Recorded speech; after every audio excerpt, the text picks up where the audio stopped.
घर के लोग सबसे अधिक डरे हुए थे। कोई कहीं भाग रहा था, कोई कहीं भाग रहा था। कोई उसे बचाने को तैयार नहीं होता है। वह बेचारी विवश होकर चीखती चिल्लाती रह जाती है। फिर जो होता है आगे विस्तार से। नमस्कार, हम अजीत यादव उर्फ शेरा भाई।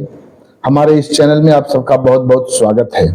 अभी तक आप लोग हमारे इस चैनल को सब्सक्राइब नहीं किए हों तो चैनल को सब्सक्राइब करें, लाइक करें, कमेंट करें। अब कहानी विस्तार से। यह कहानी है उत्तराखंड के चंपावत जिले के सरसा नामक ग्राम की।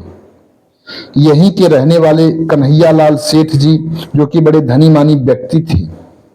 सेठ जी के पत्नी का नाम हीरामणि देवी था। सेठ जी के दो बेटे थे। बड़े बेटे का नाम सुनील, छोटे बेटे का नाम संजय था। सेठ जी की एक किराना की दुकान थी। सेठ जी उसी दुकान पर रहते थे। सेठ जी की वह दुकान बहुत अच्छी चलती थी। उसी दुकान के चलते सेठ जी अपने बच्चों को अच्छे स्कूल में पढ़ाते थे और उसी दुकान के चलते कई गाड़ियां, कई बीघे जमीन बना चुके थे। उनके घर में किसी भी चीज की कमी नहीं थी। घर भी 2 मंजिला था। सेठ जी बड़े नेक दिल इंसान भी थे। कोई भी गरीब व्यक्ति उनके दरवाजे पर जाता था तो वो खाली हाथ लौट करके वापस नहीं जाता था। सेठ जी इसी कारण बड़े लोकप्रिय हो जाते हैं। अब धीरे धीरे सेठ जी के बच्चे बड़े हो चुके थे। एक दिन सेठ जी की पत्नी हीरामणि जी सेठ जी से कहती हैं कि बच्चे बड़े हो चुके हैं और आपको तो दुकान से फुर्सत नहीं मिलती है।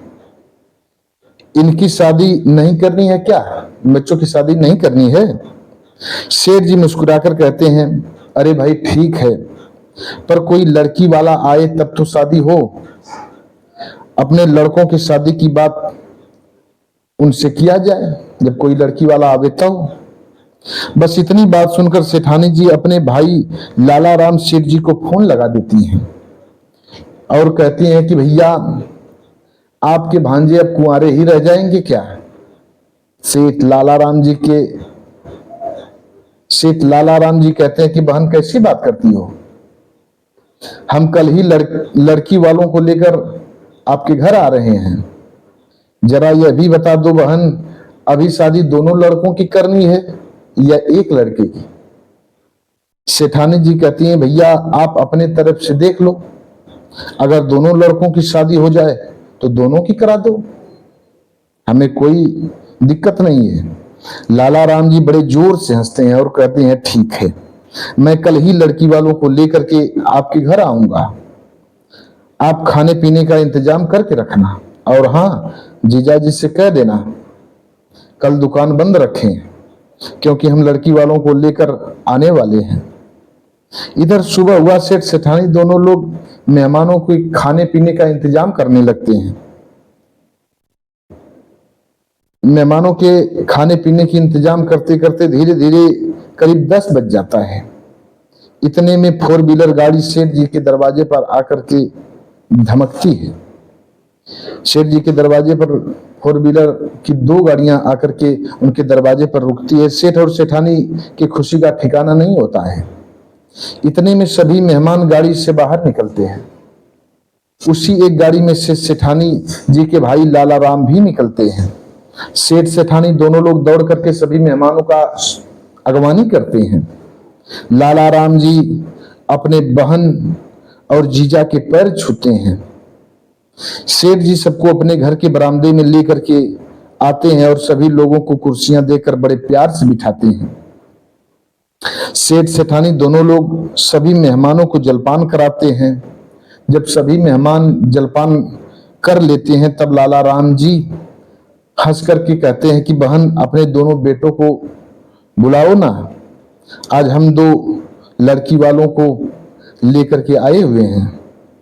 अगर दोनों लोगों को एक एक लड़के पसंद आ जाएंगे तो शादी अब हो ही जाएगी। लाला राम जी के साथ एक लड़की वाले थे जिनका नाम सेठ जितन राम था। एक लड़की वाले जिनका नाम जितन राम होता है तथा दूसरे लड़की वाले का नाम मुकुंदानंद था। जितन राम की एक ही लड़की थी जिसका नाम शीतल था तथा मुकुंदानंद के लड़की का नाम किरण होता है। लाला राम जी इन दोनों लड़की वालों का परिचय सेठ कन्हैया लाल अर्थात अपने जीजा से कराते हैं।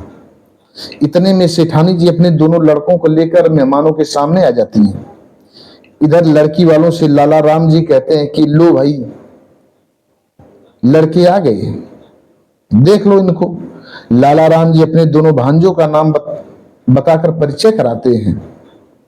कहते हैं ये बड़ा वाला मेरा भांजा सुनील है और ये छोटा वाला संजय है।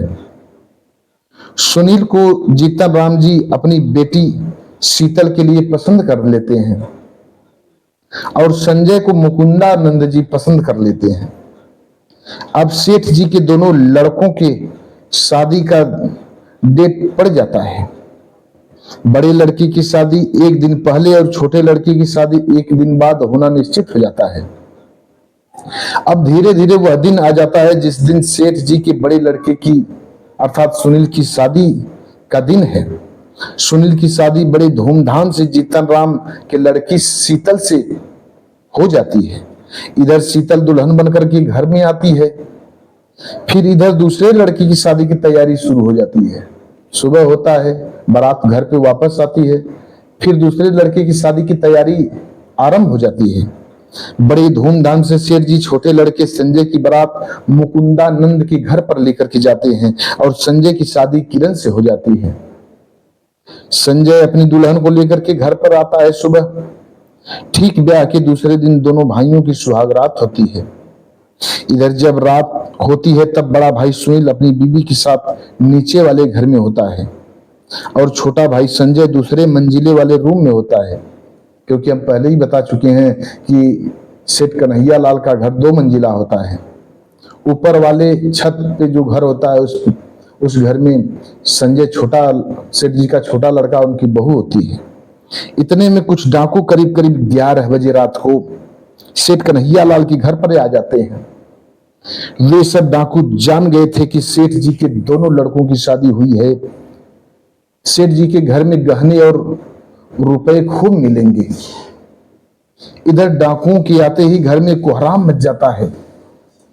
सभी लोग जहां के तहां भागने लगते हैं। यह शोरगुल सुनकर सुनील और उसकी पत्नी नीचे घर वाले में थे। दोनों साथ भागने में कामयाब हो जाते हैं, भाग जाते हैं, परंतु ऊपर वाले कमरे में संजय और उसकी पत्नी वहीं रह जाती हैं। वहीं रह जाते हैं, दोनों भाग नहीं पाते हैं कि इतने में डाकू उस कोठरी में पहुंच जाते हैं। सभी डाकू मिलकर संजय की गर्दन को काटकर उसकी लाश को छत से नीचे फेंक देते हैं। सभी डाकू पारी एक साथ मिलकर संजय की गर्दन को काट करके उस छत से ही उसको नीचे फेंक देते हैं और संजय की पत्नी की गहने को लूट लेते हैं। गहने लूटने के बाद संजय की पत्नी के साथ बारी बारी सभी डाकू मिलकर के बलात्कार करते हैं। वह बेचारी चीखती चिल्लाती रह जाती है, पर कोई बचाने के लिए वहां नहीं आता है। सभी लोग डर के मारे भयभीत थे। फिर सभी डाकू अपनी हवस को शांत करके भाग निकलते हैं। इधर तब वह बेचारी किरण एक कोने में बैठकर फूट फूट करके रोती है। अब उसे कुछ समझ में नहीं आता कि वह अब क्या करे। एक तरफ उसका धन लूट गया था, दूसरे तरफ उसका धर्म लूट गया था, तीसरे तरफ उसका सुहाग लूट गया था। अचानक वह सोचती कि अब तो मेरा कुछ बचा ही नहीं, मेरा तो सर्वस्व लूट गया, अब मैं जी करके क्या करूंगी। अब मुझे मरने में ही भलाई दिखती है। तुरंत किरण अपने साड़ी से फांसी का फंदा तैयार करती है और वह उस फांसी के फंदे में अपनी गर्दन को डालकर उस फांसी से लटक जाती है, झूल जाती है। कुछ ही क्षण में उसके प्राण वहीं निकल जाती हैं। धीरे धीरे सुबह होता है। इस बात की खबर पूरे शहर में फैल जाती है। हित मित रिश्तेदार सभी लोग सुनकर हाय हाय करने लगते हैं कि अभी कल ही सेठ जी के दोनों लड़कों की शादी हुई, आज ये सब क्या हो गया। सेठ जी की तो पूरी दुनिया लूट गई। सभी सेठ जी के घर पर आते हैं। बेचारे सेठ और सभी हित मित रिश्तेदार मिल करके उन दोनों नव दंपत की लाश को उठा करके स्मशान घाट पर ले जाते हैं और दोनों नव दंपत के शव का अंत्येष्टि संस्कार करते हैं। अंत्येष्टि संस्कार करने के बाद सभी लोग रोते बिलखते अपने अपने घर पर चले जाते हैं, लेकिन सेठानी जी, उनकी तो पूरी दुनिया उजड़ गई थी। सेठानी जी आज भी अपने घर के कोने में बैठ करके रोती हैं, अपने बच्चे और बहू को याद करती हैं। यह है एक अजीबोगरीब कहानी। सेठ की दुनिया उजड़ जाती है और सेठ सेठाइन दोनों लोग विह्वल होते हैं, व्याकुल रहते हैं, हमेशा अपने बच्चों को याद करते हैं। बस आज की कहानी इतने तक। मिलते हैं अगले वीडियो में किसी एक नई कहानी के साथ। तब तक के लिए नमस्कार।